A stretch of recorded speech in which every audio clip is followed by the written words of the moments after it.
90% students teachers की classes इसलिए attend नहीं करना चाहते कि वो टीचर्स वहाँ पर जनाजा पढ़ा रहे होते हैं। तो यूनिवर्सिटी एजुकेशन है ना, उसका नाम होना चाहिए मेंटल टेंशन। जिस टीचर की क्लास से बच्चे बंक मार रहे हो, जिसकी क्लासेस अटेंड ना कर रहे हो, उस टीचर को तब्दील कर दो। टीचर को तब्दील करो, ये कौन सा लॉजिक है सर? आप जब ये कह रहे हो ना मार नहीं प्यार, तो नौज़ बिल्ला अननोइंगली आप मेरे नबी सल्लल्लाहु अलैहि वसल्लम के तरीके को चैलेंज कर रहे हो। सर ऐसी बात नहीं है, मैं ये आप कहता हूँ कि सहाबा अब के बच्चे तरीके बड़े को बदतमीज भी होते जा रहे हैं। उस वक्त क्या तमीजदार बच्चे थे? मुझे प्रॉब्लम है उन वालिदैन से जो कहते हैं साथी के सामने जाके, हड्डियां हमारी खाल आपकी, तुम्हारी ऐसी की तैसी, तुम माँ बाप बने कैसे हो? तुम इस काबिल ही नहीं हो कि तुम्हें माँ बाप कहा जाए। सिल्वा के जरिए जो है दुनिया आपके कदमों में कैसे, और ये तीसरी आंख, इस तरह का आपके कदमों में भाई, मैंने आपका थंबनेल देखा, सिल्वा के जरिए दुनिया आपके कदमों में, तेरी आंख खोलने का, तीसरी आंख खोलने का तरीका। ये मेरा थंबनेल नहीं। हाँ बिल्कुल, आपकी वीडियो पे लगा हुआ है। मेरी वीडियो पे, मैंने आपके चैनल में वीडियो कर रहा हूँ, आप यहाँ जो मर्जी थंबनेल बना लो, मैं आपको रोक सकता हूँ। लेकिन ये क्या है, क्या सिल्वा?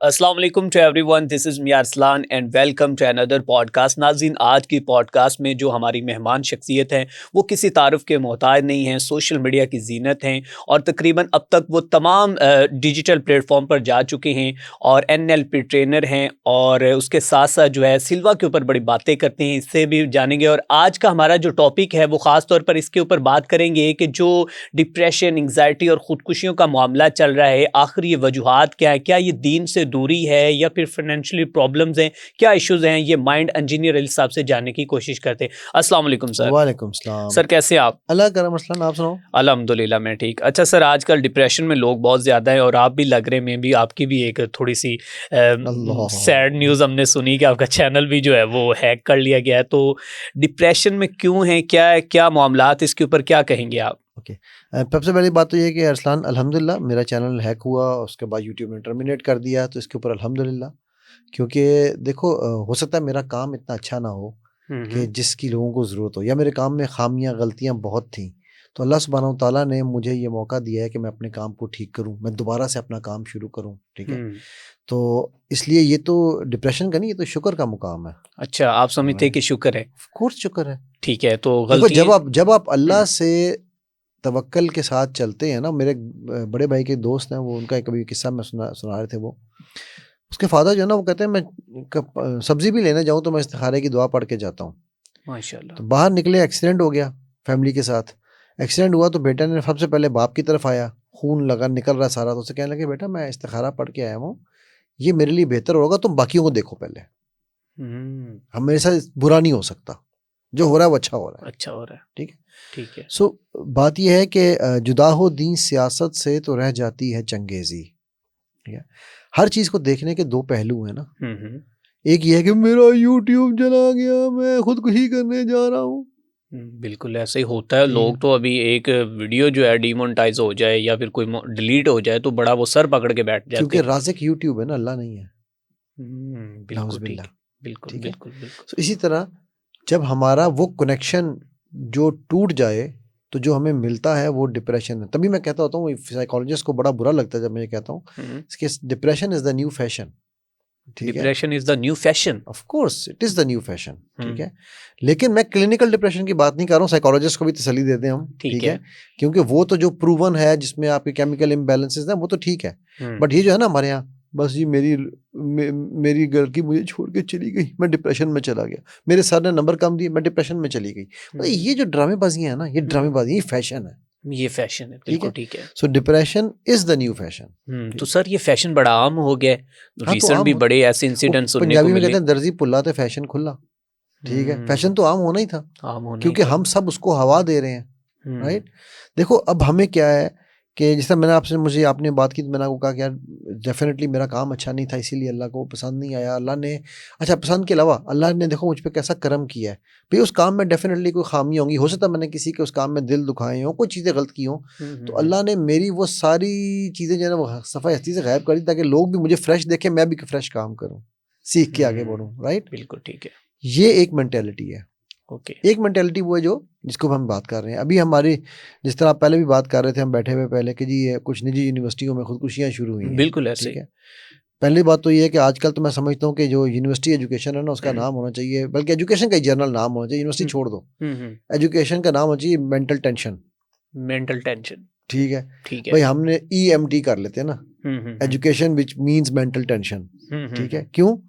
क्योंकि आप देखो, हमने बच्चों को उनकी एबिलिटी और कैपेबिलिटी पे जज नहीं कर रहे, हम उनको उनकी मेमोरी पे जज कर रहे हैं, हम उनको उनकी अटेंडेंस पे जज कर रहे हैं। अगर बच्चा अटेंड करने आ रहा है, मैं आपसे एक बड़ा सीरियस सवाल पूछने वाला हूँ, मैं क्लासेस अटेंड नहीं करता, मेरे 80% मार्क्स आते हैं। ठीक, मैं क्लासेस अटेंड करता हूँ, मेरे 80% मार्क्स आते हैं। सुनते जाना सवाल। बिल्कुल। सवाल ये है, मैं क्लासेस अटेंड नहीं करता, इसका मतलब है मैं बदतमीज हूँ, मैं डिसरिस्पेक्टफुल हूँ? क्या ये इसका मतलब है? नहीं नहीं, बिल्कुल भी नहीं। आपने पहले तो गर्दन यूं हिलाई थी। नहीं, आपने जब मैं अब आपकी बात को कंसीडर कर रहा था, अंडरस्टैंड कर रहा था, मैंने क्लासेस अटेंड नहीं की तो क्या मैं डिसरिस्पेक्टफुल हूँ? नहीं नहीं, ऐसे नहीं हो सकता। लेकिन यहाँ क्या हो रहा है, आपने मेरी क्लास अटेंड नहीं की, टीचर कहेगा तो ये तो मैं फेल करके दिखाऊंगा। ठीक है, एक बात बहुत मेरी से याद ऐसे रखना, बच्चे हैं ना जो बंक मारते हैं, जी, कैफस पे बैठते हैं, एक तो उनके बात हवाले मेरी से आप क्या याद कहेंगे? रखना अरसलान, मैं लिख के देने को तैयार हूँ, जिस टीचर की क्लास से बच्चे बंक मार रहे हो, जिसकी क्लासेस अटेंड ना कर रहे हो, उस टीचर को तब्दील कर दो। टीचर को तब्दील करो? ये कौन सा लॉजिक है सर?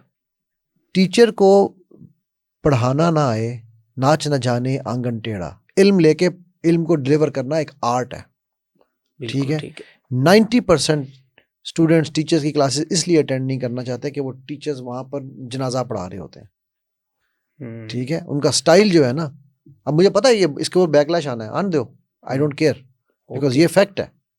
मैं अल्लाह के करम से कोई बड़ा बोल नहीं बोलता हूँ। ठीक है, मैं जब पंजाब यूनिवर्सिटी में क्रिमिनल साइकोलॉजी की क्लास पढ़ाने गया, तो मुझे उन्होंने जो बैच दिया, उन्होंने कहा जी इस बैच में जो है ना वो बड़े बड़े वो हैं नोटोरियस लड़के हैं, ये लोग तंग भी करते हैं, शोर भी करते हैं, क्लासों में भी नहीं आते हैं, तो आपने ज़रा ध्यान से इनको हैंडल करना है। मेरा ख्याल है मेरी ज़िंदगी का बेस्ट बैच है वो। ठीक है, तो उसमें प्रोफेशनल्स थे सारे, 70-72 में से तकरीबन 50 के करीब प्रोफेशनल्स थे, 25 जो थे वो स्टूडेंट नो रेगुलर थे। ठीक, अच्छा, वो प्रोफेशनल्स हैं, उनमें से कई मुझसे उम्र में बड़े भी थे, जो मतलब 60 के बाद भी आगे वहाँ पढ़ रहे थे, विच इज़ वेरी गुड। अच्छा, अब वो जब क्लास शुरू हुई तो मैंने उनको पहले दिन ना 3 सवाल पूछे। मैं कहा यार आपका सबसे बड़ा खौफ क्या है?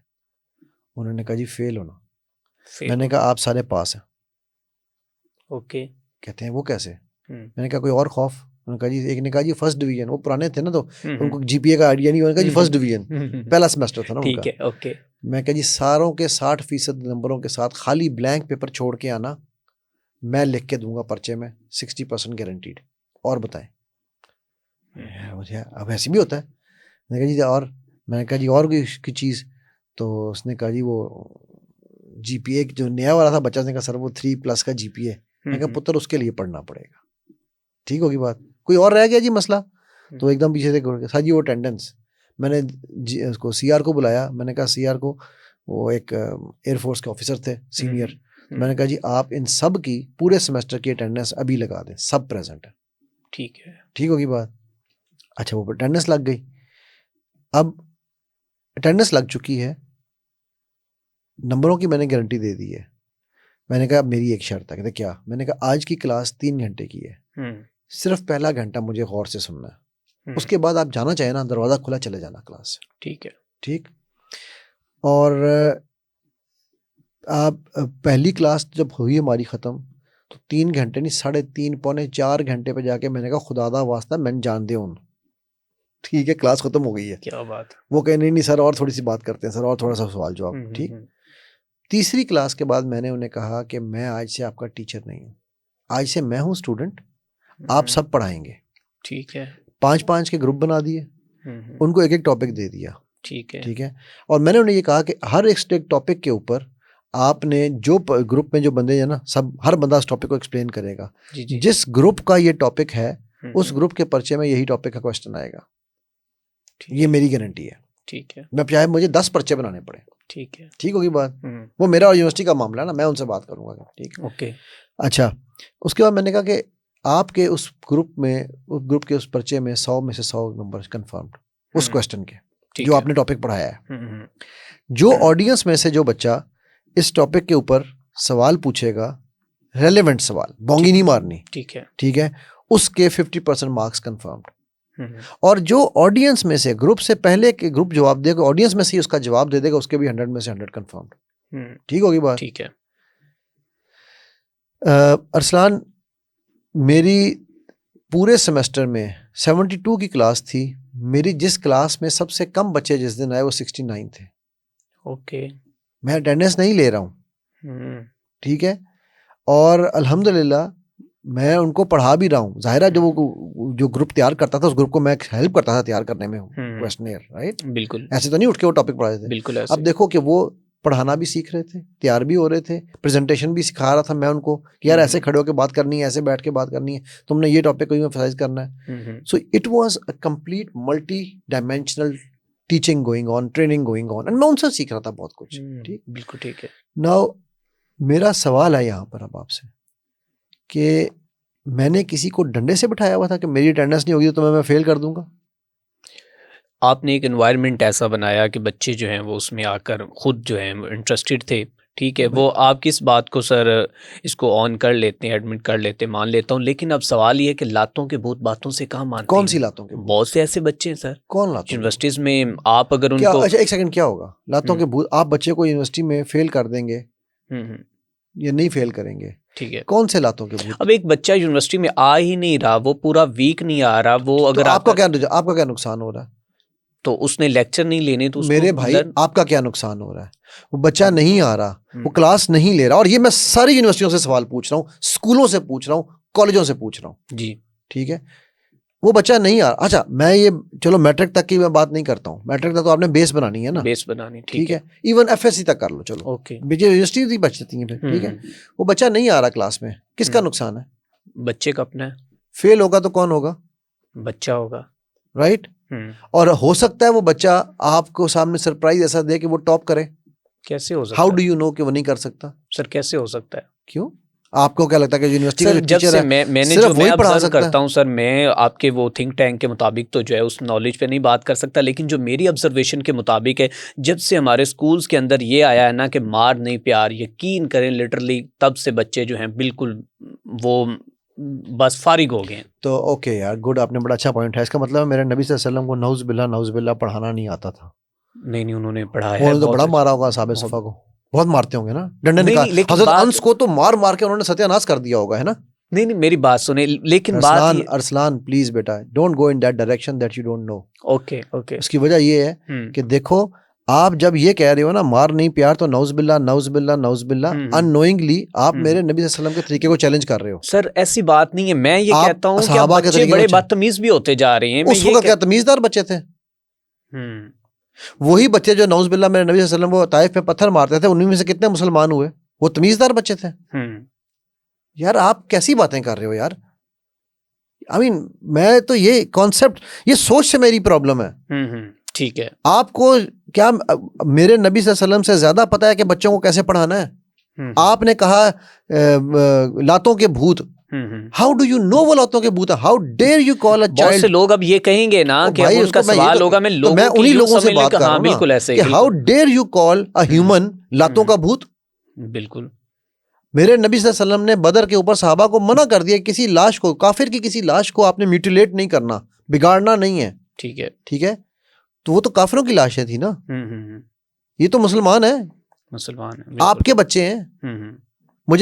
मुझे प्रॉब्लम है उन वालदैन से जो कहते हैं उस्ताज़ा के सामने जाके कि जी जिस्म हम हड्डियां हमारी खाल आपकी, तुम्हारी ऐसी की तैसी, तुम माँ बाप बने कैसे हो? तुम इस काबिल ही नहीं हो कि तुम्हें माँ बाप कहा जाए, तुम्हारी भी नहीं है वो खाल, वो तो अल्लाह की है, तुम हाथ उठा कैसे सकते हो उस पर? ठीक है, ये जो कॉन्सेप्ट है ना, ये please do not promote this अपने व्यूज के लिए, इन कॉन्सेप्ट्स को प्रमोट मत करो कि जी जब से ये मार नहीं प्यार आया है तो हमारे, खुदा का वास्ता है, अगर तुम्हें मेरे नबी सल्लल्लाहु अलैहि वसल्लम से ज्यादा अच्छा तरीका आता है पढ़ाने का तो बात करो, नहीं आता तो उनके तरीके को चैलेंज ना करो। उन्होंने किसको मारा है मुझे बताओ, किस बच्चे को उन्होंने, एक मुझे वाकया बता दो मार के, पूरी सीरा में एक वाकया बच्चे को, बड़े को मार के पढ़ाया हो, मार के सिखाया हो, है कोई वाकया? नहीं, कोई भी ऐसा वाकया नहीं। तो फिर आप उनसे ज्यादा जानते हैं। सर मैं तो एक बहुत से ऐसे क्वेश्चंस हैं, लोग जो इसके ऊपर बड़ी डिबेट करते हैं, मैं भी जो इसलिए अब तुम लोगों के रिप्रेजेंटेटिव हो, तो तुम ही पड़ेगी। बिल्कुल ऐसे ही। अब बात ये है कि सर हम कर रहे थे बात के डिप्रेशन एंग्जाइटी की, तो बच्चे डिप्रेशन और एंग्जाइटी में कैसे जा रहे हैं? देखो बच्चे डिप्रेशन एंग्जाइटी में ऐसे ही जा रहे हैं जो ये सोच है मैं कह रहा अब तो स्मार्ट डांट तो तुझे खानी पड़ेगी ना भाई, पॉडकास्ट में तू सामने बैठा है, वो तो ऑडियंस सिर्फ बाद में तमाशा देखेगी। बिल्कुल ठीक है, ओके। तो बात ये बेटा कि देखो यही वो चीजें हैं। मैं कहता हूं कि जी आप स्टूडेंट अगर आपको आके ये कहता है कि जी मुझे ये कॉन्सेप्ट समझ नहीं आया, ठीक है, तो आप उसको कहें कि बेटा आपने क्लास अटेंड नहीं की, आई एम सॉरी, मैं आपको दोबारा नहीं समझा सकता। ठीक है, अगर आप उसके, अगर वो हैबिचुअल है, अगर कोई वन ऑफ है, कोई बीमार हो गया है, कोई प्रॉब्लम हो गई है, किसी वजह से नहीं कर सका अटेंड, तो आप उसको हेल्प कर दें, ठीक है। वन ऑफ वाले को भी आप उसको कहें कि बेटा ठीक है, जाएं जाके ये रिसोर्सेज हैं, जहाँ जाके सीख लें, अपने दोस्तों से सीख लें, ठीक है। आप अगर अटेंड, आप उसको ये रख सकते हैं, देखो अगर आपने करना है कि भाई जिसकी अटेंडेंस पूरी है वो जो सवाल पूछेगा उसको उस सवाल में बाद में भी हेल्प की जाएगी। मैं कहता हूँ बेहतरीन क्राइटेरिया। जिसकी अटेंडेंस 80% से कम है वो एक सवाल के जवाब एक दफा आके अपना कोई एक टॉपिक क्लियरिफाई कर सकता है। अब देखो ये इंसेंटिवाइज है, वही अटेंडेंस का तरीका। बिल्कुल ठीक है। जिसकी 50% से कम अटेंडेंस है उसको टीचर दोबारा रिवीजन में हेल्प नहीं करेगा, ठीक है। वो जाए जाके सीखे, कहीं से भी सीखे, पर्चा दे, पर्चे में हो सकता है वो टॉप कर जाए तो कर जाए। Teacher there has no right to claim. Teacher के देखो ये अगर हम ये मेथोडोलॉजी, और ये मैं नई मेथोडोलॉजी दे रहा हूँ इस वक्त, ये किसी दुनिया में कहीं ये यूनिवर्सिटी में अप्लाई नहीं है, पाकिस्तान में हो रही, ठीक है, कि आप अटेंडेंस को टाई अप कर लें। ये आपको मैं बताऊं, ये जो भी खुदकुशियां हुई हैं अटेंडेंस के चक्करों में, उनको ये यूनिवर्सिटियों को ये दिखाओ, उन निजी यूनिवर्सिटियों को यार ये तरीका लगा लें भाई कि भाई हम 100% अटेंडेंस वाले को अनलिमिटेड टाइम्स टीचर सपोर्ट करेगा, ठीक है। 90% वाले को 5 टाइम्स, मैं एग्जांपल दे रहा हूँ, आप कोई भी टाइम रख लें कि एक सवाल को या एक टॉपिक को समझने के लिए 5 चांसेस एक्स्ट्रा देगा टीचर। 80% वाले को 3 चांसेस देगा, 70% वाले को 2 चांसेस देगा, 60% वाले को 1 चांस देगा, 50% वाले को कोई चांस नहीं देगा। तुमने अटेंडेंस ही नहीं की, टॉपिक नहीं आता, जाओ जाके सीख लो बाहर से। इससे ज्यादा हम कुछ नहीं करेंगे। ये क्या तरीका है यार, अटेंडेंस नहीं है एडमिशन नहीं देंगे तुम्हारा। बेसिकली ये पैसे कमाने का एक ढोंग है और उसका प्रेशर तुम डालते हो पेरेंट्स पे। अभी मेरे बच्चे के वो एक उसके स्कूल वालों ने एक टीचर को हायर किया हुआ था, ठीक है, तो वो टीचर जो है वो कह रहा है कि जी मुझे वो स्कूल से भी तू पैसे मांगने हैं ना, तूने मुझसे तो नहीं मांगने हैं, ठीक है। तो वो मुझे कह रहा है, मेरे बच्चे को मैसेज भेज रहा है कि ये आपको मैं कल से क्लास में नहीं बिठाऊंगा, आपकी फीस नहीं आई। अबे मुझे तुमने बताया नहीं है कि फीस ड्यू है, मुझे कोई मैसेज तो करो, बिल्कुल कोई ईमेल करो, मुझसे बात करो, स्कूल से बात करो, बिल्कुल ठीक है। तुम आउटसाइड टीचर हो, तुम्हारा प्रॉब्लम है, मेरा प्रॉब्लम नहीं है। मैंने तो स्कूल को दिया हुआ है ना, मैंने तो उड़ा दिया उस टीचर को। मैंने कहा जी आप टीचर नहीं हो, आपको शर्म आनी चाहिए, आपको टीचिंग करनी। How dare you, how can you tell a child कि मैं तुम्हें कल से क्लास में नहीं बिठाऊंगा। बिल्कुल ऐसे बच्चे की वो सबके सामने जो इंसल्ट है वो क्या, ठीक है। तो ये जो ऐसे लोग हैं ना, ये चीटर्स हैं, ये टीचर्स नहीं है। ठीक है सर, यूनिवर्सिटीज़ का तो चलें ये बिहेवियर है, टीचर्स का अटेंडेंस की वजह से इश्यूज़, लेकिन अभी एक निजी यूनिवर्सिटी में जो दूसरा मामला आया है पेश, उसके ऊपर जो पुलिस की इंक्वायरी रिपोर्ट सामने आई है वो ये है कि उसके अपने कोई घरेलू मामला चल रहे थे कि वो कोई लड़के के साथ जो है वो इश्क मोहब्बत की कोई कहानी थी जिसकी वजह से वो उससे नाकामी हुई है। उसके वालिदैन शादी नहीं करना चाहते थे उस जगह पे और लड़की ने यूनिवर्सिटी के अंदर आकर जो है ये कदम उठा लिया। देखो अरसलान, है कवाकिब कुछ और नजर आते कुछ और है, ठीक है। मुझे नहीं पता, मैं इस पे कमेंट नहीं करना चाहता हूँ। क्यों? उसकी बड़ी सिंपल सी वजह है कि एक पहले भी एक निजी कॉलेज में रेप का वाकया हुआ था जिसको बाद में पूरी तरह कहा कि वो तो हुआ ही नहीं, सब कुछ बदल दिया गया, है ही इससे मैं बिल्कुल आपकी बात तो मैं नहीं जानता कि सच क्या है, मेरा रब जानता है सच क्या है। जो इसका जिम्मेदार है वो ऊपर जाकर देगा, यहाँ पर वो बच जाएगा जैसे मर्जी, धांधली से, जबरदस्ती से, ठीक है। ये वो चीजें हैं जिनको देखो हमारी, और इसमें भी हमारी यूनिवर्सिटियों का कसूर है। मैं आपको वो भी बताता हूँ कैसे। हमारी यूनिवर्सिटियों में क्या उसे कहते हैं, लड़के लड़कियां डेटे मार रहे होते हैं। मैं एक यूनिवर्सिटी में गया, मैं नाम नहीं लूंगा, जो कि बड़ी अपने आप को एक इस्लामिक माहौल की यूनिवर्सिटी कहती है, ठीक है। वहाँ मेरे सामने सीढ़ियों में बैठ के लड़की लड़के की गोद में सर रख के बैठी हुई थी। बिल्कुल, ये तो ठीक हो गया, चल रहा है, बिल्कुल ऐसे यूनिवर्सिटीज में हो रहा है। अब मुझे एक बात बताओ, जब आप इन चीज़ों को रोक नहीं रहे हैं, जब आप इन चीज़ों को प्रमोट करें, एक और यूनिवर्सिटी में वो विल यू मैरी मी वाला वाकया हुआ, ठीक है, बिल्कुल। जब आप इन चीज़ों को प्रमोट कर रहे हैं, वो क्या ना बेलेंटाइन डे, ठीक है, वैलेंटाइन मैं तो बेलेंटाइन कहता हूँ ना, बेलेंटाइन डे जो है, जी, ठीक है, जब आप ये यूनिवर्सिटी में मना रहे हैं, तो आप ये नहीं कह सकते कि ये निजी मामला था उसका, अगर ये मामला सच भी है, नंबर 1। नंबर 2, एक जो जहाँ से चली गई, अब आप उसकी कैरेक्टर असैसिनेशन कर रहे हैं अपने आप को बचाने के लिए। I am sorry, I don't agree with these things. Okay, ठीक है। ठीक है। लेकिन सर अब हम इस बात पे आ जाएं, ये फाइनेंशियल प्रॉब्लम्स हैं, आपको पता है रिसेंट एक माँ अपने बच्चों के में, और फिर इससे पहले जो बड़ा सबसे दर्दनाक वाक़या मुझे सुनने को मिला है, ये तकरीबन कोई 15-20 दिन पहले की बात है कि वालिद और वालदा ने अपने बच्चों को जहर दी। 3 जो है मासूम बच्चे, नन्हे बच्चे जो हैं वो जान की बाजी हार गए, जबकि वालिद और उसकी जो अहलिया है वो बच गए। जहर उन्होंने भी खा ली थी। और एक आखिर में वो वीडियो बनाता है कि जी ये घर का जो इसको सेल करके जो है ना फलां फलां बंदा का कर्जा उतार देना, और अब मेरे पास हिम्मत नहीं थी कि मैं अपनी ज़िंदगी को सर्वाइव कर सकूं। तो इन लोगों के लिए बीइंग आज का जो पॉडकास्ट का हमारा पर्पस है वो ये कि लोगों को थोड़ा सा एजुकेट करें, उनको अवेयर करें कि भाई आप क्या कर रहे हैं, क्यों अपनी ज़िंदगी ख़त्म करें, इस्लाम क्या कहता है। अरसलान, इसीलिए तो देखो, मैं इस्लाम का कहता हूँ वो तो किसी आलिम से पूछो ना, मैं आलिम नहीं हूँ, ठीक है। लेकिन मुझे ये पता है कि ला तक़नतू मिन रहमतिल्लाह, मेरे रब की रहमत से मैं जब भी मायूस होऊंगा मैं इसी काम में पड़ूंगा।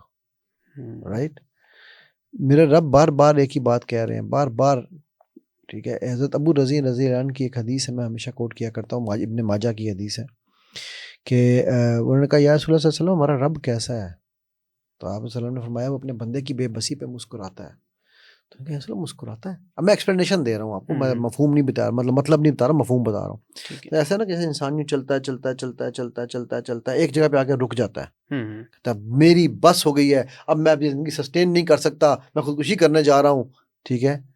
तो रब मुस्कुराता है कि जो अगला कदम था ना उस पर मैंने तेरे लिए सब कुछ रखा हुआ था, एक कदम तो और ले, ठीक है। और फिर रब उसके वो कदम दिलवाता है, बिल्कुल ठीक हो गया। इन्ना माल उसरी युसरा, मुश्किल के साथ आसानी है, मुश्किल के बाद नहीं है आसानी। तो हम मुश्किल तो देख रहे हैं, सामने बैठी है, हम आसानी नहीं देख रहे जो इधर बैठी है, ठीक है। तो हमें जब चूंकि हमें मुश्किल नजर आ रही है तो हम, अच्छा, फिर उसके बाद हम रब पे यकीन रखते नहीं है, हम रब को मानते हैं, रब की नहीं मानते, रब की नहीं मानते, बिल्कुल ऐसे, ठीक है। हम नबी सल्लल्लाहु अलैहि वसल्लम को मानते हैं, हम उनकी नहीं मानते, ठीक। मुझे ये बताओ, मेरा इन सब से ये सवाल है, ये जो खुदकुशियां कर रहे हैं या जो करने जा रहे हैं, जो इस तरह के डिप्रेशन में जा रहे हैं, क्या आपके भाइयों ने आपको कुएं में फेंका था जब आप छोटे थे? क्या आपके बाप ने आपको मारा था जब आपने बुत तोड़े थे? क्या आप के पीछे वो फौज, जिस फौज के आप सिपा सलार थे, 1 घंटे बाद वो फौज आपको कत्ल करने के लिए आपके पीछे भाग रही थी और आप 7 साल तक दुनिया से बाहर भाग, अपने इलाके से, घर से बाहर भाग, एग्जाइल में रहे हैं आप?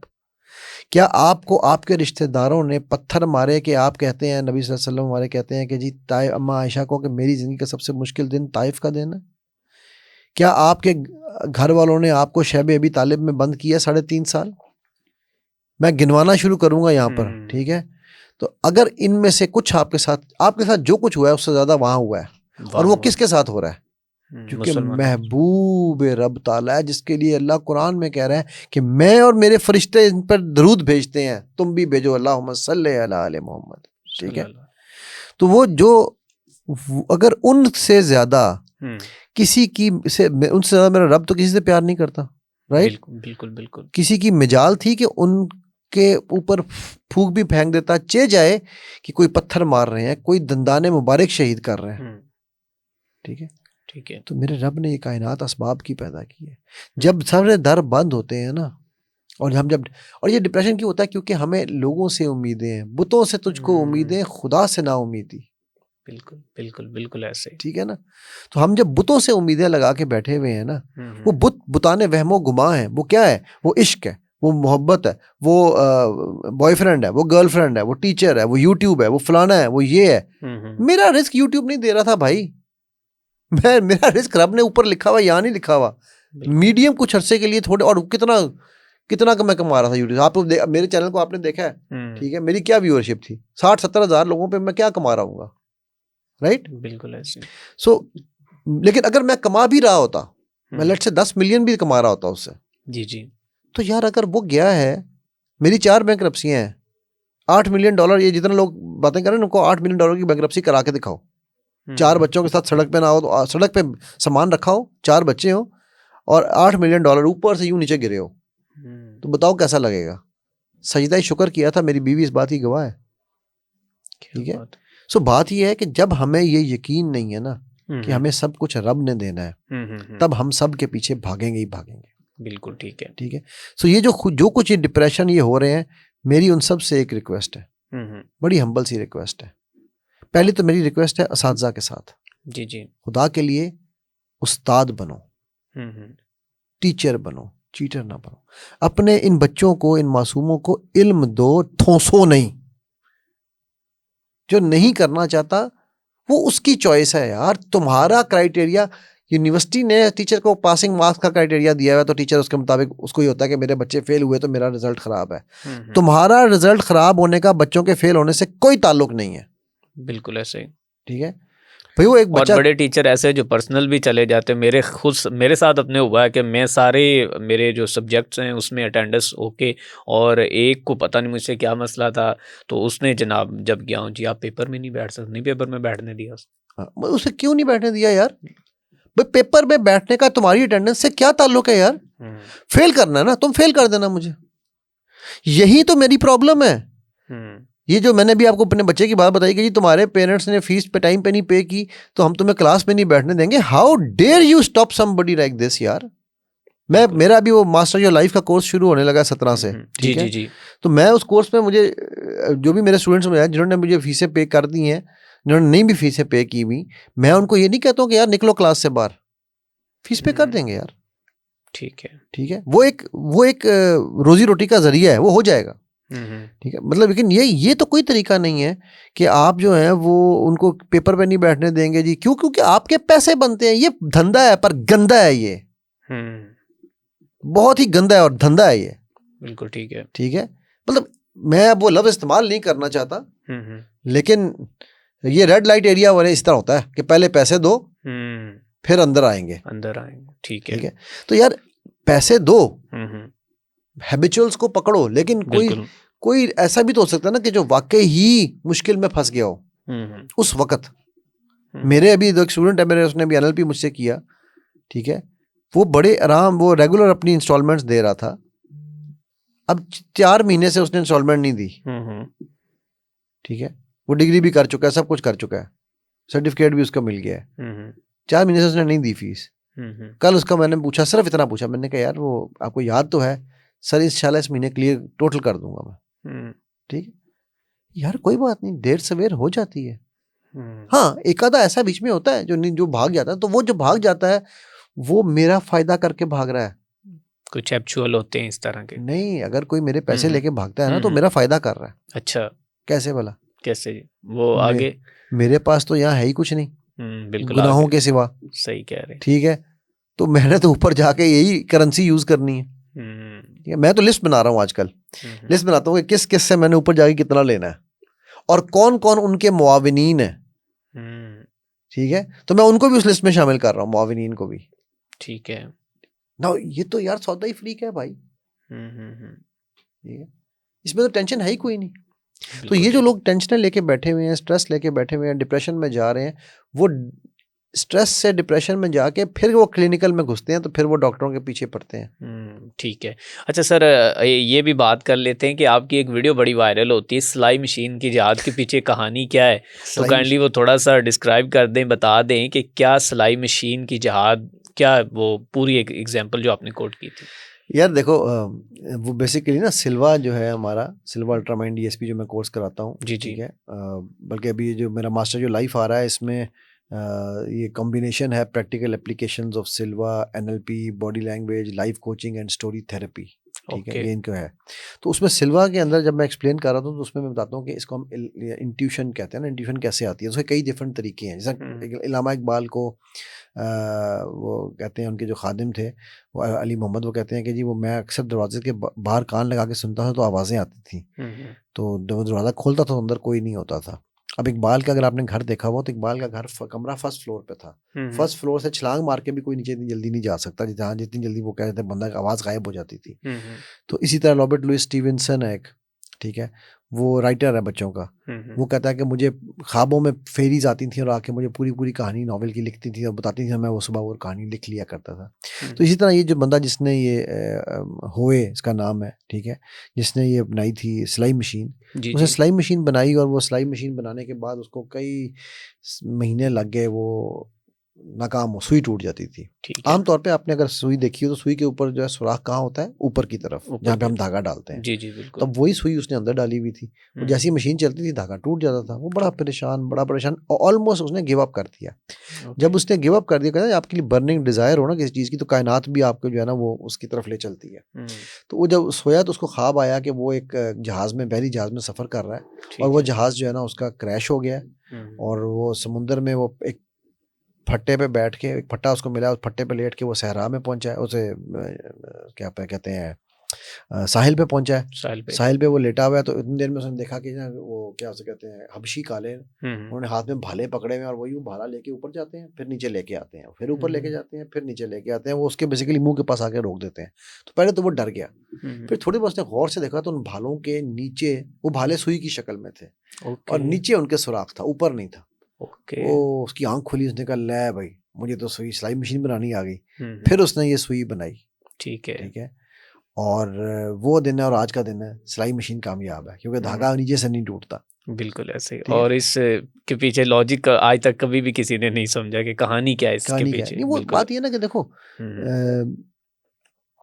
मेरे रब जो है ना उनकी कुर्बान जाऊं मैं, उनकी सबसे प्यारी बात ये मुझे लगती है, सबसे प्यारी क्या, हर बात ही प्यारी है, लेकिन एक बहुत प्यारी बात ये है कि वो रब्बे कायनात है, रब्बुल आलमीन है। वो रब्बुल मुस्लिमीन नहीं है, रब्बुल आलमीन है। ठीक है, तमाम आलमों तो वो तमाम लोगों को खिलाता पिलाना जिम्मेदारी उनकी है। ठीक है, ये बात ना मैं उस्तादा को भी मुखातिब करके कह रहा हूँ, आप भी उस्ताद आलम बनो। ठीक है, उस्ताद ला इल्म ना बनो कि आपने रब ताला जो है ना वो सारों, और फिर वो सब की खताओं को माफ करके भी उनको खिला रहे हैं। वो जो कह रहा है कि रब है ही नहीं, वो उसको भी खिला रहे हैं। बिल्कुल ठीक है।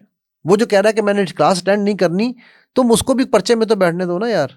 बिल्कुल ठीक है। वो फेल होगा तो उसका मसला है ना। बिल्कुल ठीक है, राइट। सर आखिर में बस ये बता दें कि सिल्वा के जरिए जो है दुनिया आपके कदमों में कैसे, और ये तीसरी आंख इस तरह का, मैंने आपका थंबनेल देखा, सिल्वा के जरिए दुनिया आपके कदमों में, तेरी आंख खोलने का, तीसरी आंख खोलने का तरीका। ये मेरा थंबनेल नहीं है। ठीक है, हाँ बिल्कुल आपकी वीडियो पे लगा हुआ है। मेरी वीडियो पे, मैंने आपके चैनल में वीडियो कर रहा हूँ, आप यहाँ जो मर्जी थंबनेल बना लो, मैं आपको रोक सकता हूँ। लेकिन ये क्या है, क्या सिल्वा के दुनिया किसी के कदमों में नहीं आती भाई। सिल्वा कोई खुदा नहीं है, और अगर सिल्वा आपको खुदा से दूर करे तो उसको कभी ना सीखना। ओके, ठीक है। मैं इस चीज़ के ऊपर बहुत सख्ती से बात करता हूँ। मेरा इल्म सिखाने का सिर्फ एक मकसद है और वो है आपको रब से जोड़ना। वो कनेक्शन, वो चार्जर जो आपने मोबाइल के पीछे डाला है, वो यहाँ से उतार के आपके यहाँ लगाना, ये मेरी ज़िंदगी का ऑब्जेक्टिव है। ठीक है, और वो ऑब्जेक्टिव कब मीट होगा, जब आप खुद को जानेंगे। अपने मन में डूब के पाजा सुराग ज़िंदगी, तू मेरा नहीं बनता न बन ना तो बन। तो वो तमाम लोग जो ये समझते हैं कि हम सिल्वा करके ये कर लेंगे, हम सिल्वा करके वो कर लेंगे, हम पता नहीं दुनिया कायनात कर लेंगे, बिल्कुल झूठ है। आप कुछ नहीं कर सकते हैं, ये सब दुकानदारियां, सब झूठ है। Silva is only awakening of your inner self. आपको ये पता चलता है कि यार मेरे में क्या ताकत है, मेरे रब ने मुझे मनारफा नफ्सक वाला जो है ना, ठीक है, कि अपने आप को पहले पहचान लो ना। बिल्कुल बिल्कुल। तो जब आपने खुद को पहचान लिया तो आप रब को भी पहचान लेंगे कि मेरे रब ने मुझे इतना कुछ दिया है। अक्सर डॉक्टर्स जो है ना, वो मैं समझता हूँ कि मेडिसिन पढ़ना बड़ी इंपॉर्टेंट है, बायोलॉजी पढ़ना, कि उससे आपके ईमान में इजाफा होता है। कि आपकी आंख के पीछे कितना सा सुराख है, सुई के धागे के बराबर, सुई की नोक के बराबर, उसमें से कितनी मिलियन तारें गुजर रही हैं। ठीक है, वो बंदा यकीन समझ ही नहीं सकता कि यार ये कैसे हो रहा है। बिल्कुल, राइट। सो मैं सिल्वा हो या कुछ हो, तीसरी आंख, चौथी आंख कुछ नहीं है। ये सब और सब आपका इंट्यूशन, ये अल्लाह ने आपको दी हुई है। 10% लोग ऐसे हैं जिनको अल्लाह की तरफ से शऊर आ जाता है कि यार हमारे पास ये है।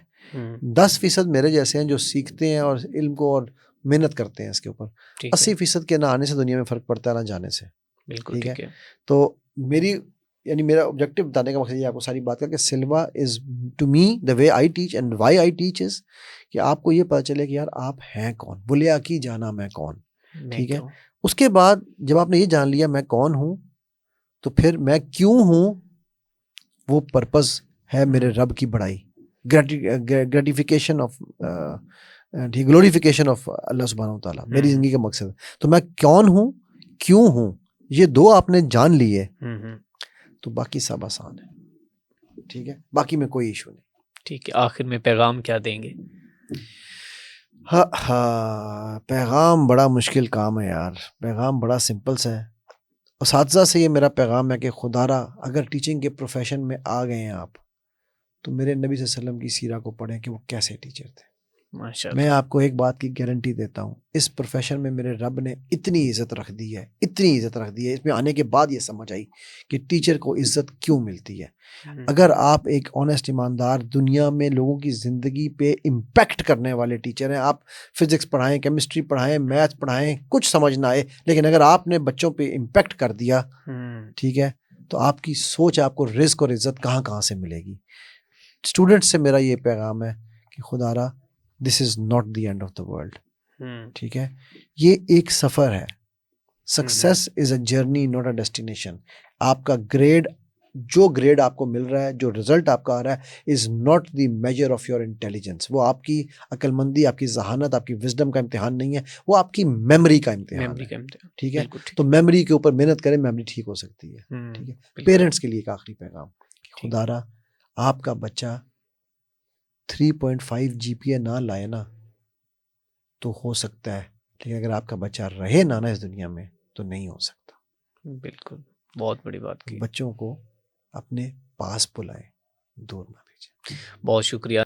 नाज़रीन, हमारे साथ मौजूद थे माइंड इंजीनियर अली, जिन्होंने हमें डिप्रेशन, एंग्जाइटी और जो हमारा जो एजुकेशन सिस्टम है, जो यूनिवर्सिटीज़ में जो हो रहा है, टीचर्स के ऊपर काफ़ी अच्छी बात उन्होंने की, लेक्चर दिया। और उसके साथ साथ मुझे भी उन्होंने बड़ा वहाँ पे डांटा है कि जो ये स्लोगन जो है वो प्रमोट इसको कर रहे हैं कि मार नहीं, प्यार नहीं होना चाहिए। और जब से अच्छा, बहुत से लोग जो हैं इसके ऊपर, मैं बड़े उनकी जो कि उनकी अपनी आरा होती हैं, मुख्तलिफ लोगों की होती है, कि जैसे एक पुराने दौर में था कि बच्चों को जो है वो डराते थे, टीचर धमकाते थे, तो तब तो बच्चे बहुत पढ़ते थे। लेकिन अब जैसे ही ये मार प्यार ख़त्म हुआ है, तो साथ ही जो है स्कूल्स और कॉलेजेस का जो है एनवायरनमेंट भी ख़राब हो गया, बच्चे बड़े बदतमीज़ हो गए, इस तरह के मामला थे। सो उसके ऊपर भी उन्होंने मुकम्मल तौर पर क्लियर कर दिया है कि इससे आप जो है वो सबक सीख सकते हैं कि सरवरे कौनैन हज़रत मोहम्मद मुस्तफ़ा सल्लल्लाहु अलैहि वसल्लम ने किस तरह लेसन दिया है, किस तरह समझाया है, किस तरह पढ़ाया है, किस तरह उनकी स्टडी थी। तो आप उसको फॉलो कर लें तो आपके तमाम जो प्रॉब्लम्स हैं वो ठीक हो सकती है। तो इसी के साथ अपने मेज़बान मियां अरसलान को दीजिए इजाज़त। अल्लाह निगहबान।